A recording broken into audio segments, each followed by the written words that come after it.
Hello and welcome to another edition of In Depth. I'm Jerry Miller, and as you can see, as you watch on camera, one of the biggest smiles, not just in Idaho State athletics, but maybe in all of Eastern Idaho or the state of Idaho, belongs to Caroline Faure, who we lovingly call Smitty. Welcome today, Caroline. Hey, thanks, Jerry. I'm excited to be here. Thanks for having me.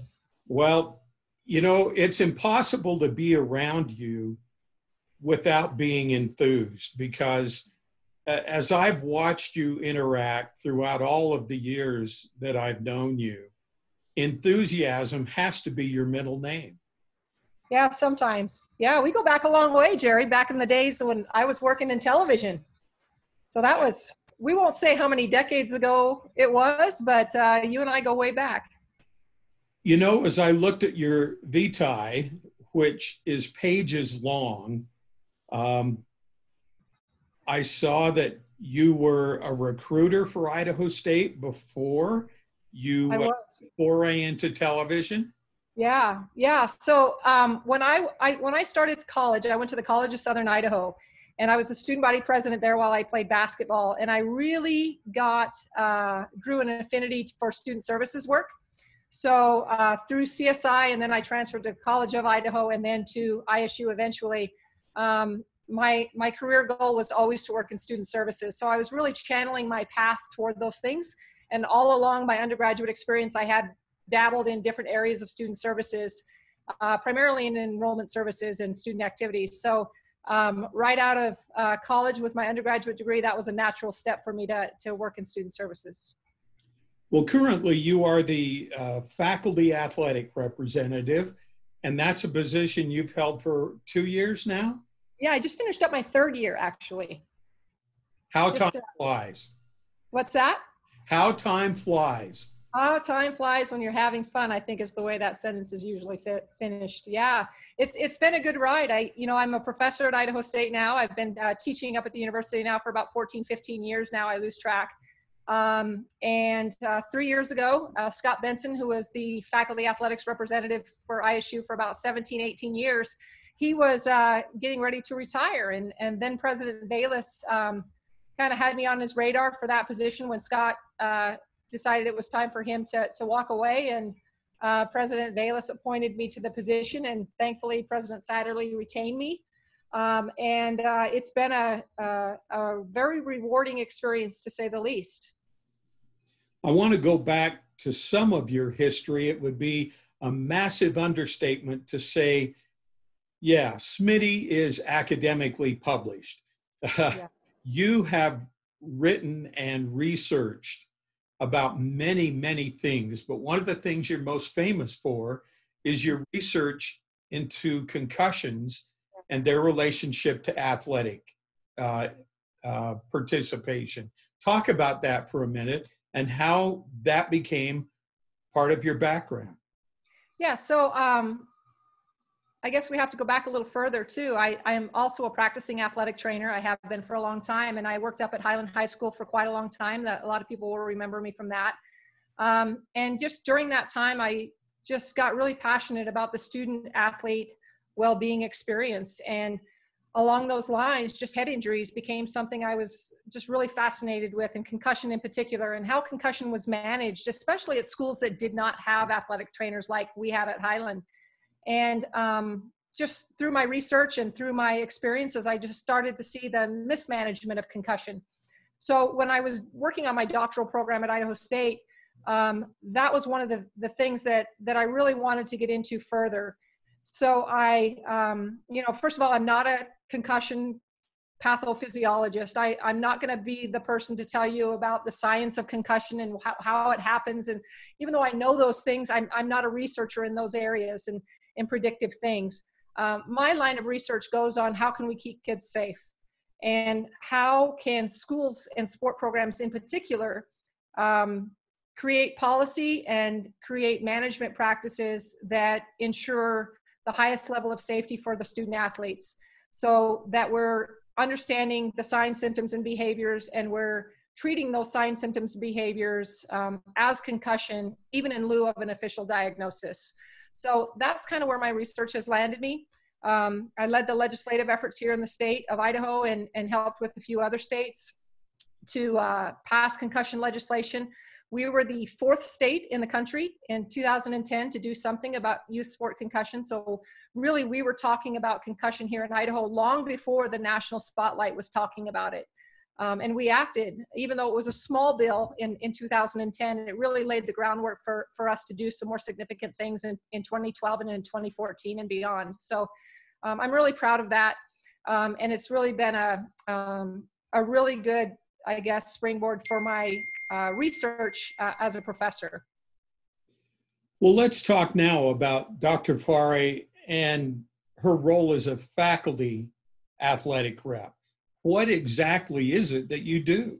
Yeah, so a lot of people don't really understand what a faculty athletic rep is, and a lot of the student athletes certainly didn't understand it either. So the faculty athletic representative is a position mandated by the NC2A on every single college campus that sponsors NC2A sports.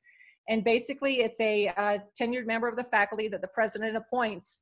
And that person's primary role and responsibility is just to ensure that institutional compliance is being, I guess, prioritized, that the mission of the university, that the mission of the NC2A, and that the mission of our Big Sky Conference is being followed and upheld.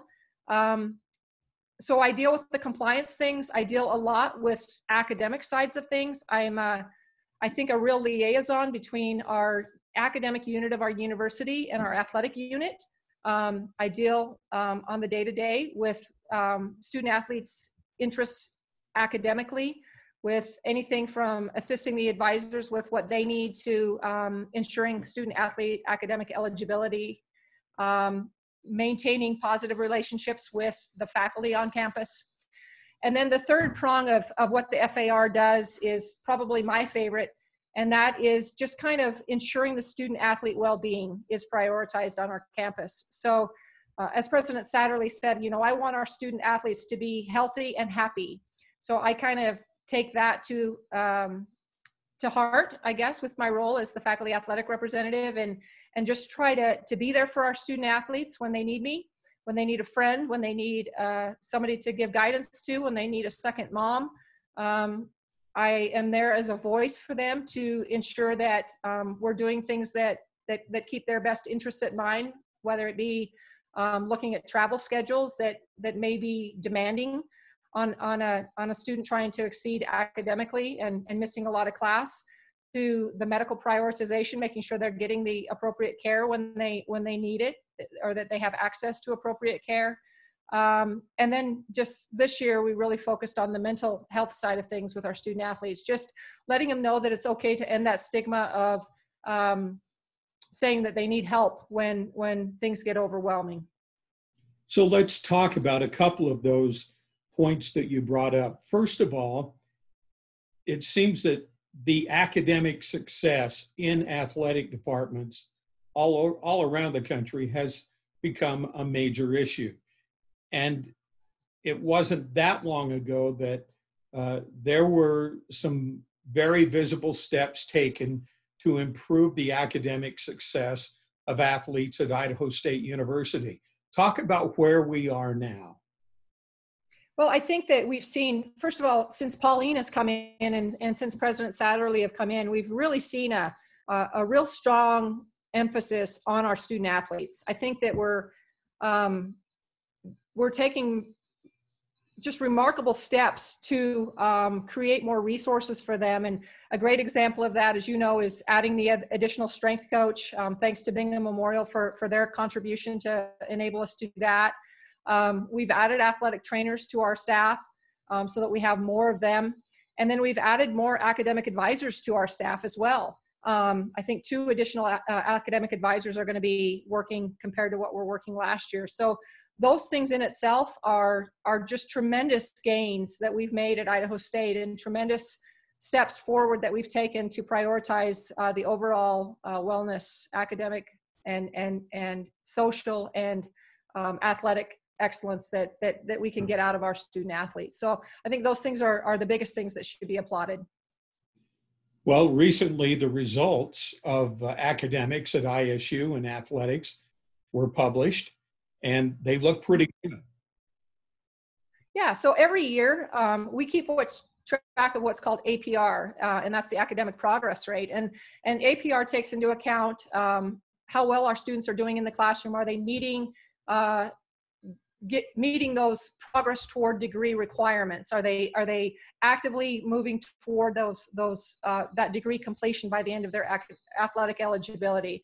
We also look at graduation rates. Are we graduating our students at a rate that is consistent with the number of years that they've been here? And then we're looking at retention. Are we able to retain our student athletes? Are we able to create an environment for them that keeps them happy so that they want to stay here? So all three of those things factor into APR. We like to set that benchmark APR score is a 940. And basically that's like 94% of perfection. And we're doing really well. We've continued to see an upward increase of our APR scores across the board in all sports. Once in a while, we have a little bit of a hiccup with a sport, but the key is to get them on track the next year and to create those plans and those improvement strategies to improve those things. You know, I think that what we want to focus on are those teams that have scored 1,000, right? Our women's tennis team is consistently right there. Our men's tennis team is consistently right there with 1,000 or a perfect APR score. And then this year we saw our women's basketball team also have a perfect 1,000. So those are things probably that we more proud than anything, to see our students graduating on time and to doing so well in the classroom. You talked about the mental health of athletes at ISU. Explain how you're involved in helping them in that area. Well, last year, you know, I think that, first of all, this is an area that we often overlook. You know, we always talk about the physical thing of athletes. We always talk about their physical injuries. And I think we as fans also look at these athletes and we see these superhumans, right? So there's a very sociological image of the athlete as this strong person. And there's also the culture of sport that asks athletes or basically requires athletes to be strong and to be tough. They're taught this at a very young age. And I think that, you know, many of us who aren't in college athletics or aren't a student athlete may not understand the grind that it is to be a student athlete. I mean, their day, Jerry, starts at 5:30, 5 o'clock every morning, and it goes until midnight, 1 a.m. And then the next day it starts all over again. The number of hours that they have committed to their sport, to their athletic training, to their studies. You know, if they're, you know, 18% of our students are student athletes are health sciences majors that most likely have clinical experiences that they also have to do. They have, you know, depending on their year, mandatory study hall times. So their days are very well spoken for and very, very structured, very regimented. And you put that on top of the pressure they put both intrinsically on themselves to succeed and to excel, and the pressure from coaches, the pressure from parents or from peers to excel. And that mental, I guess, that feeling of being overwhelmed can magnify exponentially in a very short period of time. So the Big Sky Conference at the beginning of last year decided that we were going to do a campaign called Under One Big Sky. And this was led by the Big Sky SAC, or the Student Athlete Advisory Council, on every campus to try to target mental health and that it's okay to not be okay.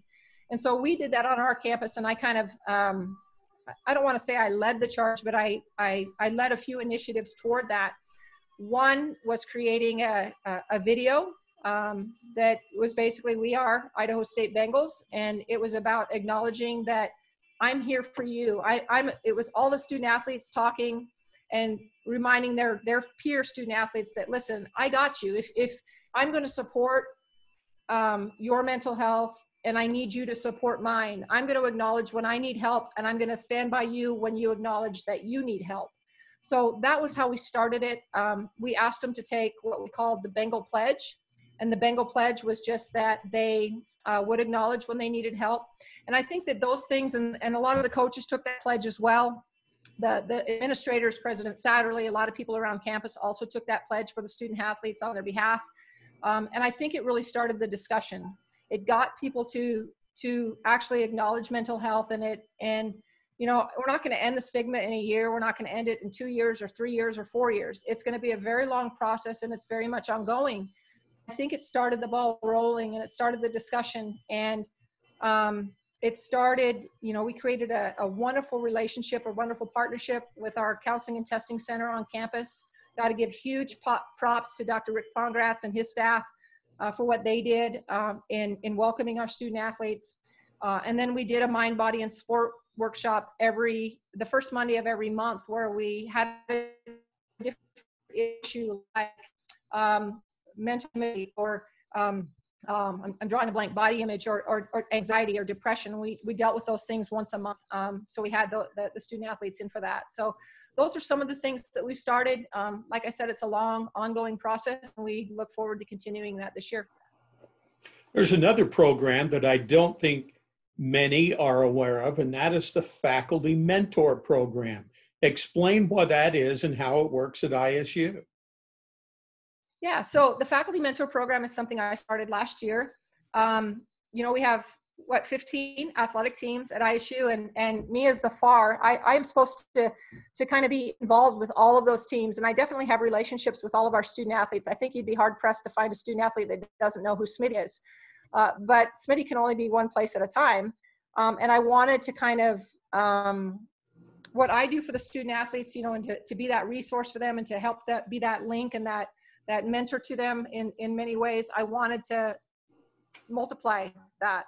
And so I started a faculty mentor program, and I recruited 15 faculty members from across campus, from all of the different colleges and units, and they're assigned to teams, and they're basically the boots on the ground with those teams. They may attend practice from time to time. They just basically, it's a real organic relationship that they develop with the student athletes.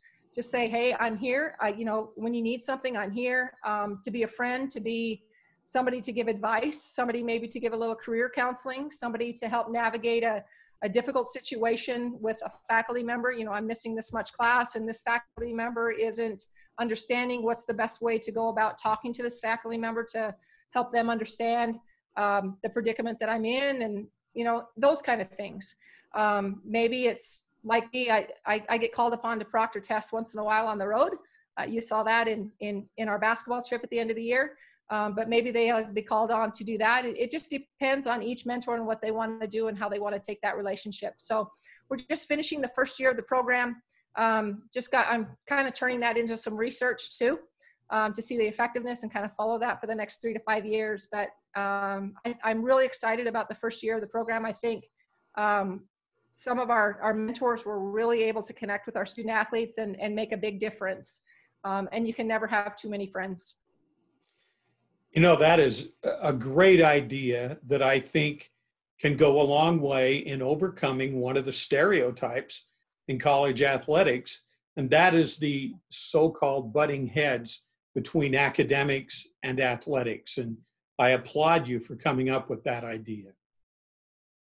Yeah, well, I appreciate you saying that. I think that a lot of times there's a misconception about athletics on a college campus or even in a high school environment, that you think that, oh, they're getting all of these things and, oh, they've got it so good and all of that. And I think that, you know, like with the mental health things, my dogs are barking, you know, those dogs. With the mental health side of things, sorry about my dogs. With the mental health side of things, I think that helping teach the faculty members what student athletes go through, and get them to relate to, hey, you know, when we travel, as you know, when we travel on the road, there's not a lot of downtime, you know, and to get them to appreciate what those schedules are like, so that faculty can be more cognizant of that. You know, toward this spring semester, I started traveling with a few teams to proctor some tests during some awkward times and some long road trips, and it was remarkable the feedback I got from faculty, because I would email all of the student athletes who were on the trip. I would email each of their faculty members and tell them what was going on and that I would be with them if they to let me do that. And so the feedback I got from our faculty was just tremendous on how excited they were to have that resource for them, and how they didn't understand what student athletes went through. And that's something that our faculty mentors have been able to really do amongst each college as well, is to explain to just again help educate what athletics is all about. That even my role, I'm involved in the budgeting process. I'm involved in the scheduling process, and being able to do those biannual reports to our faculty senate and to share that information and to give them profiles of who our student athletes are outside of being a quarterback or a point guard or a catcher on the softball team. It's been just really, really positive for our campus. And I think it's helped break down a lot of the walls that may have existed. Well, let's wrap up our conversation today. And I know our immediate recent past has turned into a volatile situation in our country, not even to mention the coronavirus, which has turned everything upside down. But I'm going to let you talk about some of the issues that are going on for athletics, both nationally and in the Big Sky Conference. Oh, we just got off our Big Sky meetings today, and there's, I think that the biggest issue right now is how we're going to go forward and deal with this COVID situation. I think that there's so much uncertainty right now, and I'm sure you've talked to Pauline, and every coach is feeling it as well. There's so much uncertainty, we don't know where we're headed.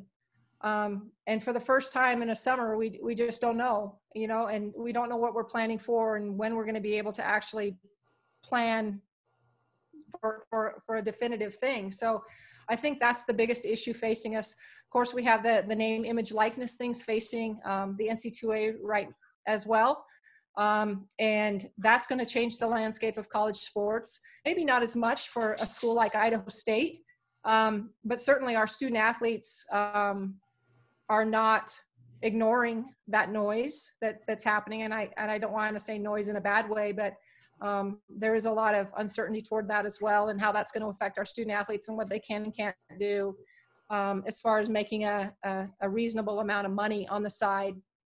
I think mental health continues to be an issue that we need to address.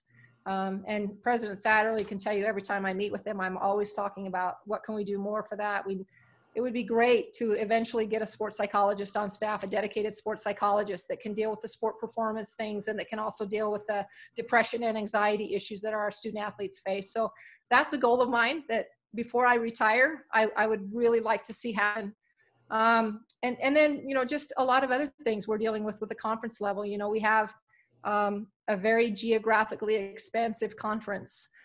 We have budget constraints left and right that are only going to be magnified by COVID and decreased funding opportunities that we have from both the state and the national levels. So those are probably the biggest issues that we're dealing with. And we still have to talk about Title IX and gender equity, and please, I hope we do more to talk about diversity and inclusion on campuses. I mean, those are issues that are hitting us in the state right now, for sure, with the transgender bill that passed. Those are things that we're going to have to talk about.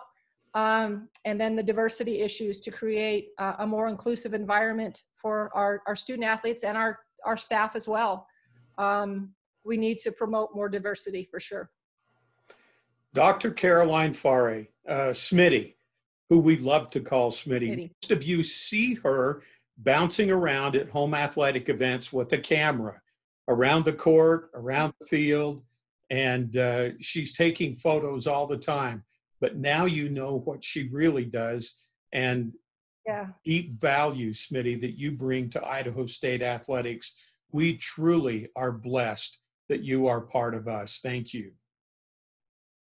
Thank you, Jerry. I am fortunate to be around that. My husband and I don't have kids. I have 305 student athletes at Idaho State that I couldn't love any more than I do. And I think my goal, I've said it before and I'll say it again, my my number one goal, my number one, I guess, litmus test to know if I'm being effective is if the student athletes know that they're loved.